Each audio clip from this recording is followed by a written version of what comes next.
Good evening. More and more people are travelling to far-off destinations. Most people won't have any problems at all. But there are growing concerns about the increasing number of travellers from Britain who are catching a potentially fatal disease, malaria. Now there's controversy about one drug, Lariam, which is recommended as a first-choice anti-malarial in high-risk areas. A group of people from the West claim to have suffered side effects from Lariam and are taking legal action. The case, though, could take years to come to court. In the meantime, Close Up West has discovered that they're also claiming that the system set up by medical experts to offer advice to travellers isn't working. Well, as you know, this is the first group meeting that we've had. There are 6 of us here. Several people are too ill to attend, and there are 50 people locally just in this region. And these people are planning how to take on one of the biggest drug companies in the world. They all claim they've become ill after taking a drug to prevent malaria. Like thousands of travellers, the members of the group were advised to take drugs to protect them while visiting parts of the world where malaria is prevalent. Holiday destinations like Kenya and the Gambia have become ever more popular. But as more tourists visit high-risk malaria zones, an ever-increasing number of them are contracting the sometimes fatal disease carried by mosquitoes, and there's increasing confusion about which are the best drugs to protect travellers. The campaign group meeting here in Bristol claim their ill health is linked to side effects from Lariam. It doesn't change. Every day is the same. You get a good day, you think, great, a little bit better, bang, and then you're back again. It's just totally frustrating. I won't give up this cause because I think we've got something to achieve here. I know when I was first going to my doctor... The strength of their case will be decided in a court battle with the drugs manufacturers, Hoffmann-La Roche. The companies say that serious side effects are extremely rare, and they'll be defending their product vigorously. The campaign has 2 aims. Firstly, the fight for compensation. Secondly, they want the way doctors advise on anti-malarial drugs to be changed. They've discovered that the medical committee, which has taken on the role of advising GPs, met a year ago to deliberate on Lariam, but has failed to make public its findings. In order to clear up this confusion, they've enlisted the help of the Bristol MP, Jean Corston, to ask questions on their behalf. Yeah, I mean, as far as our campaign goes, I think we need to raise awareness of the serious issue of whether Lariam should be the drug of choice. It was because of the confusion about which drugs to take that in 1980 a group of about 40 experts came together, all people with a wide range of experience in malaria. They met here at the London School of Hygiene and Tropical Medicine. Under the chairmanship of Professor David Bradley, they formed the UK Malaria Advisory Committee. Its aim was to protect doctors and the travelling public. we want to make sure no one from the UK dies of malaria that they've caught abroad. And even with all our precautions, 7 a year still do. And also to make sure that as few people as possible have their holidays spoilt by malaria. On the other hand, we don't want anyone's holiday either to be spoilt by the side effects of tablets. In terms of public health protection, this new committee is rather unusual. Its membership is entirely voluntary, it has no official standing, and it doesn't answer to any government department. But because these experts are widely respected in the medical profession, many GPs take their lead from them. For some years, the committee had managed to reach a consensus. They've been recommending a long-standing malaria prevention regime of 2 drugs, chloroquine and paliodrin. But there's been a growing problem in many parts of the world with resistance to these drugs developing. The question was, what should travellers take now? So it was that in 1995, the committee recommended the newer drug mefloquine, known by its brand name as Lariam. It was generally thought to be more effective. So the committee made it the first choice drug for people travelling to sub-Saharan Africa and the Far East. She's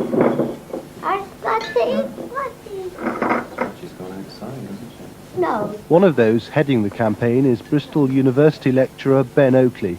He claims his whole family life has been devastated since he took the drug. A few months ago, his panic attacks and depression were so bad, he couldn't have faced sharing meal times with his children. His GP advised him to take Lariam for a research trip to Kenya because she was following the advisory committee's recommendation. He was studying rural poverty as part of a PhD when he had a dramatic collapse in Nairobi.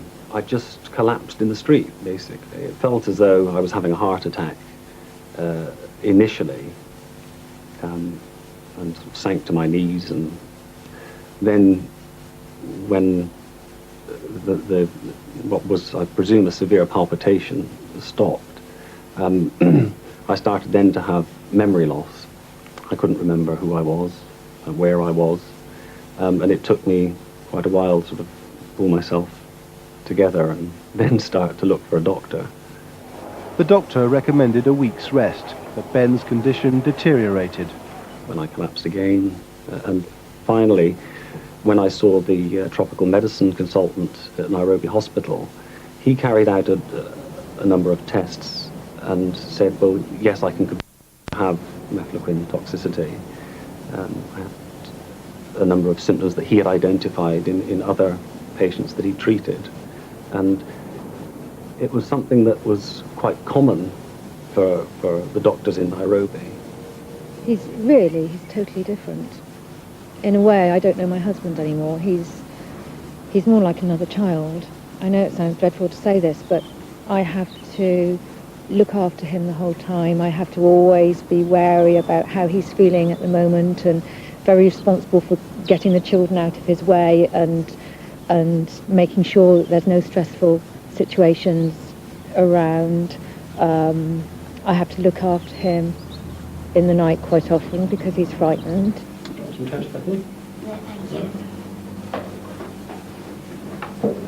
Bethany said to me the other day she'd heard somebody talking about a child that had died from Lariam, and she said, is Daddy going to die of Lariam poisoning?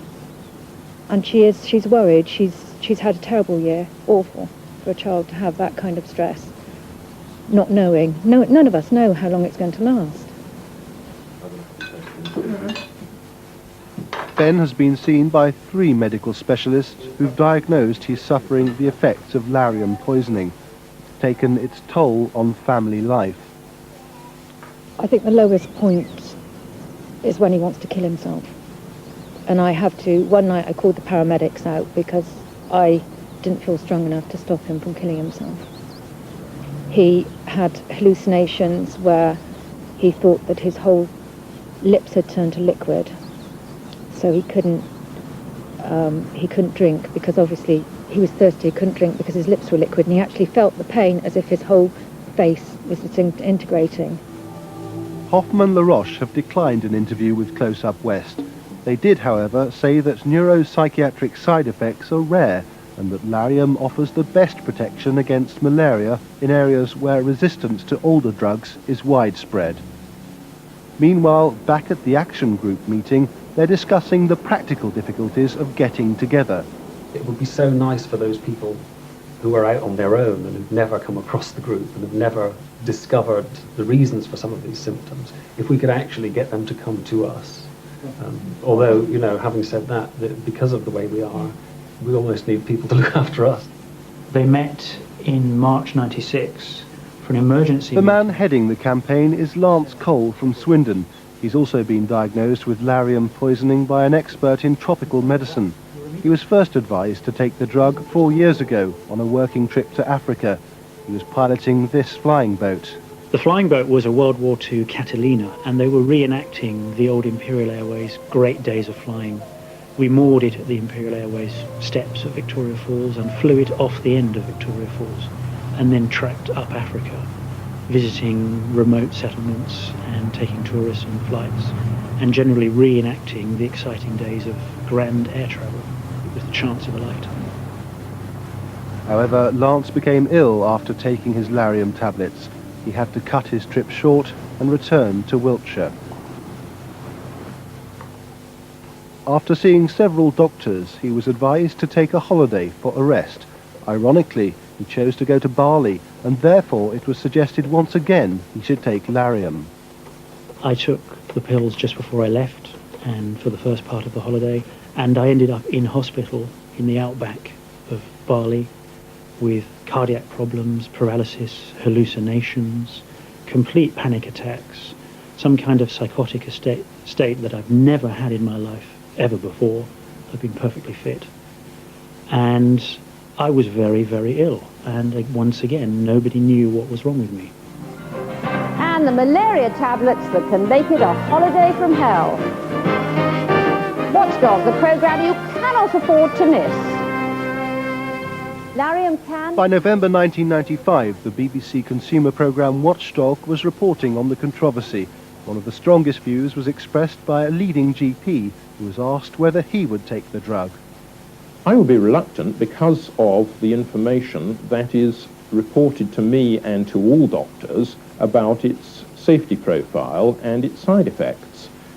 Some of those side effects are serious and extremely unpleasant. Lariam is not unique as a drug in producing such side effects, but nonetheless having a beneficial use. But it's for that reason that I would be reluctant to take it unless I had to. But at the same time, holidaymakers were following advice to take the drug. Carol Sexton, a policewoman from Bristol, was travelling up the west coast of Malaysia. Like most people, she'd gone to her GP for advice about malaria. Knew nothing about Lariam, just like you do, you go up to the surgery, and because it's a medicine that they issue, you know they've been tried and tested, and you just assume everything's safe, and you take them, which I did. And that was the start of it. Yes, what I didn't expect to be doing was after about 3 days on the trip to be having to help Carol on and off a minibus because she wasn't able to get up one step on her own. It's very disappointing. She suffered such bad spells of dizziness and fatigue that it ruined the holiday.